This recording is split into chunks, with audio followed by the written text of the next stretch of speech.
Okay, first of all, good afternoon and good evening to everyone here in this class.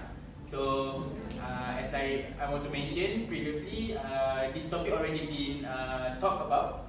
So we already know about the introduction about the Formula One, about the system, about how the weekend conducted from the practice day to the qualifying and also to the race weekend.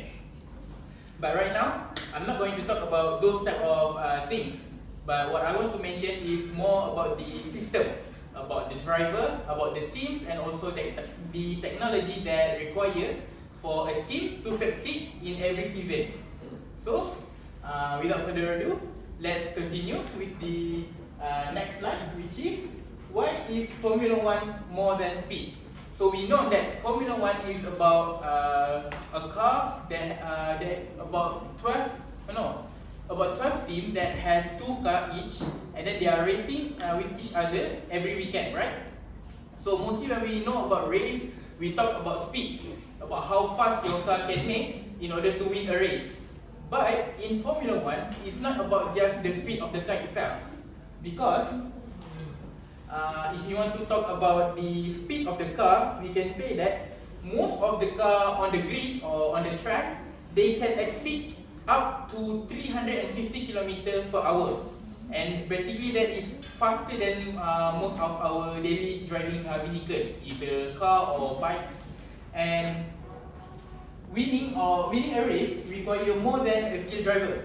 You need a good team, you need a good pit crews, you need a talented engineers behind your teams, and the technology, strategy, and teamwork are also essential, because if you have a weak team but have a good driver, you're probably not going to win any other race.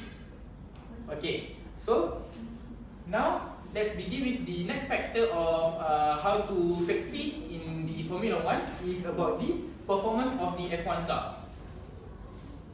Oh no, Larry. It's okay.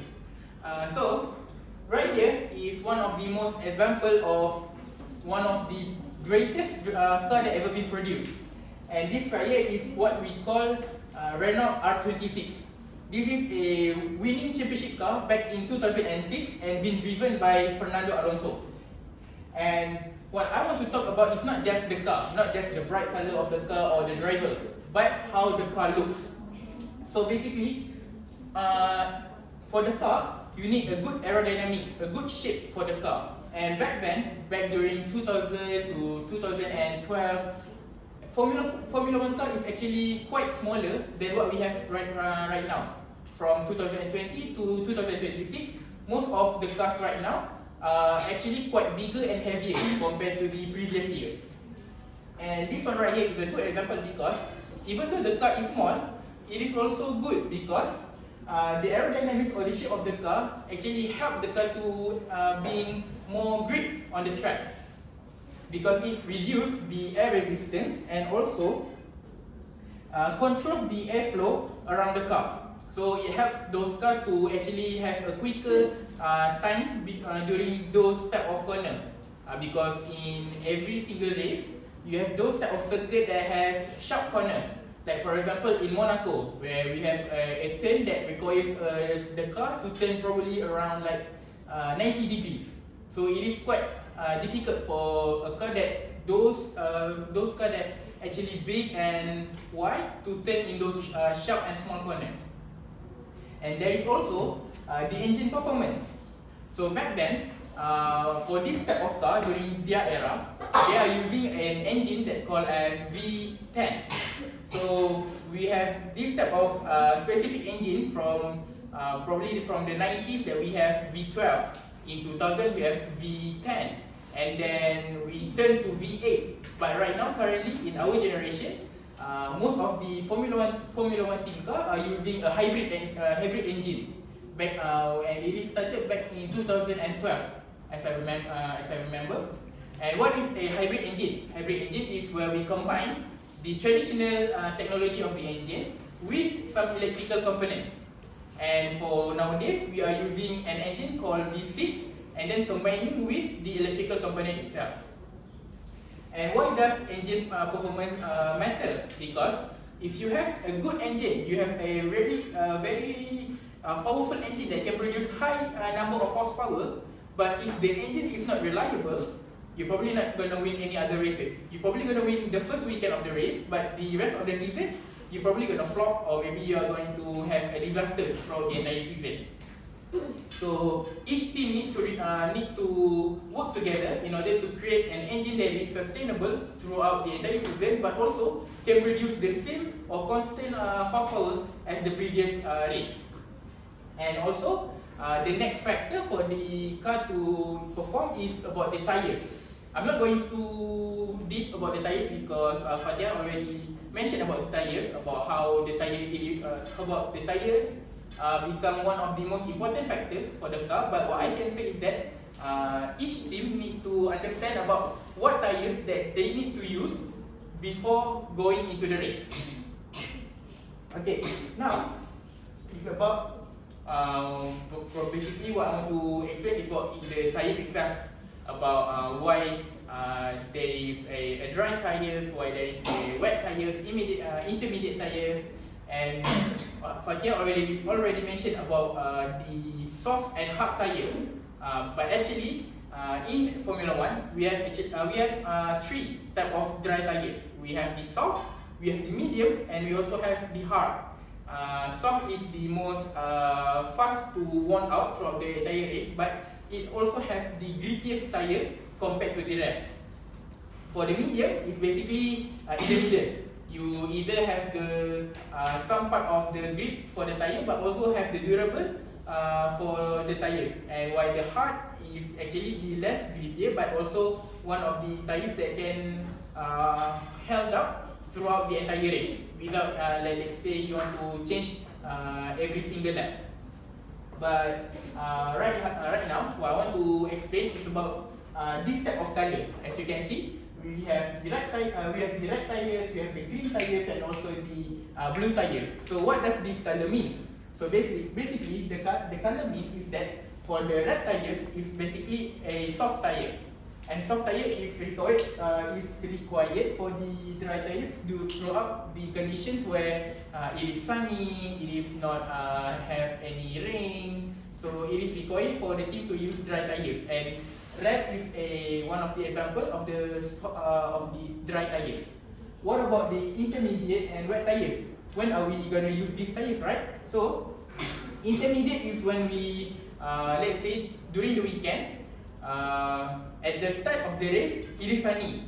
Like in Malaysia, we have a season like at first it is hot, the sun is out. But later, around maybe half an hour later after the race started, it start to rain. Suddenly, heavy rain start to pour, the track become wet. But at the same time, before the transitional from the sunny to the rain timing, the track sometimes has some patches where there is a part where there is dry tracks, but at the same time there is also a wet tracks. So if we want to use a dry tire only, it can cause some accident where the car can lose their grip when going to their top speed.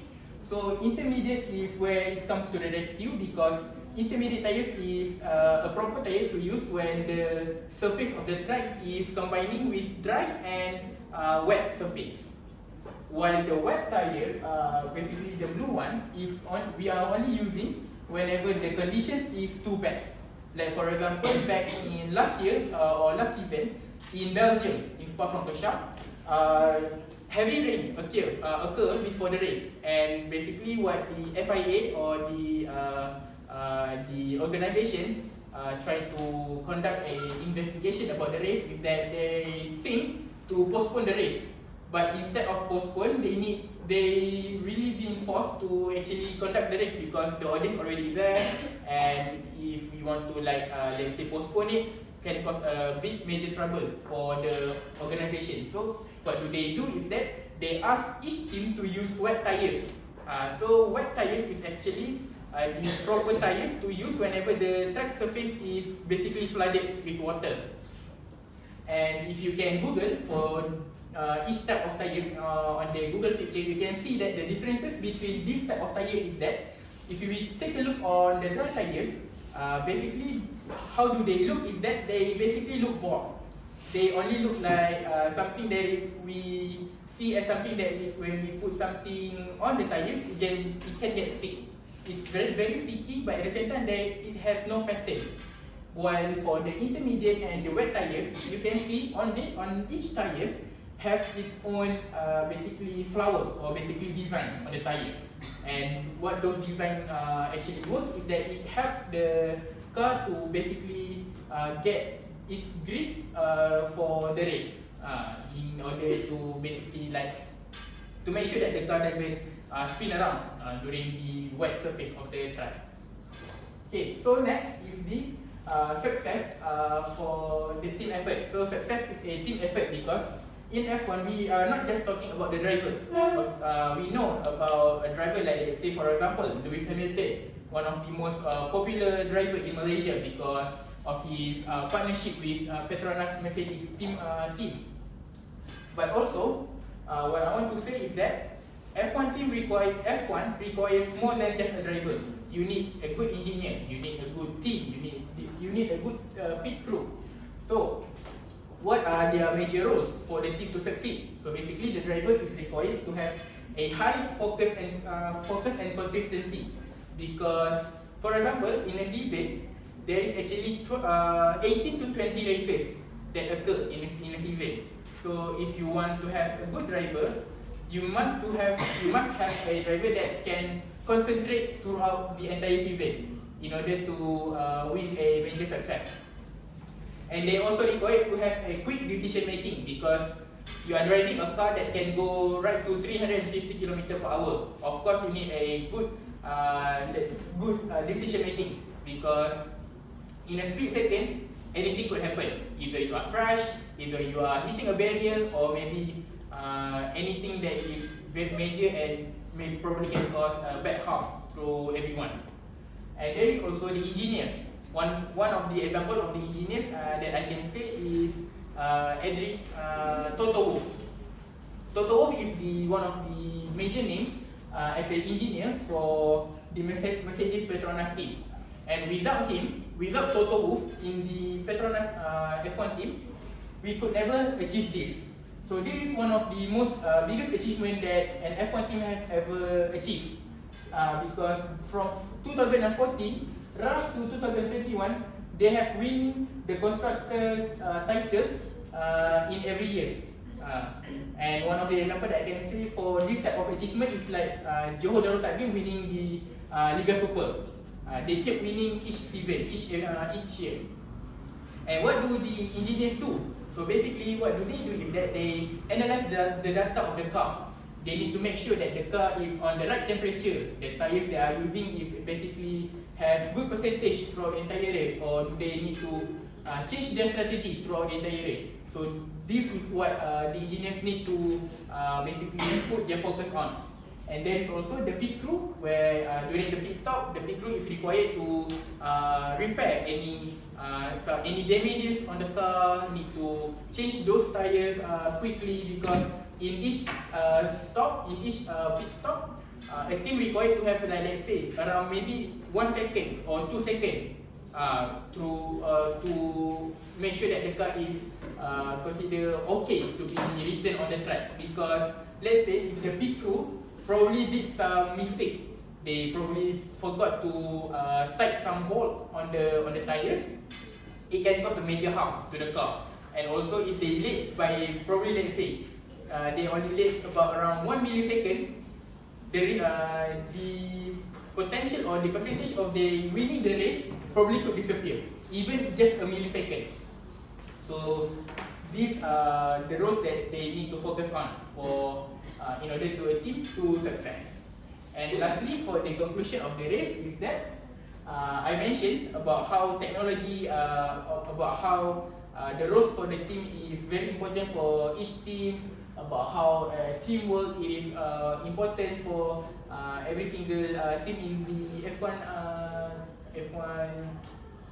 race, and also the technology that very important for each type of team to need to design or create for the season that they need to race, or maybe the next season where they need to compete. And I think that's all from me today. And before I ended my speech today, what I want to say is that for Formula 1 success, it is required technology, strategy, and teamwork. So that's all from me today. Thank you very much.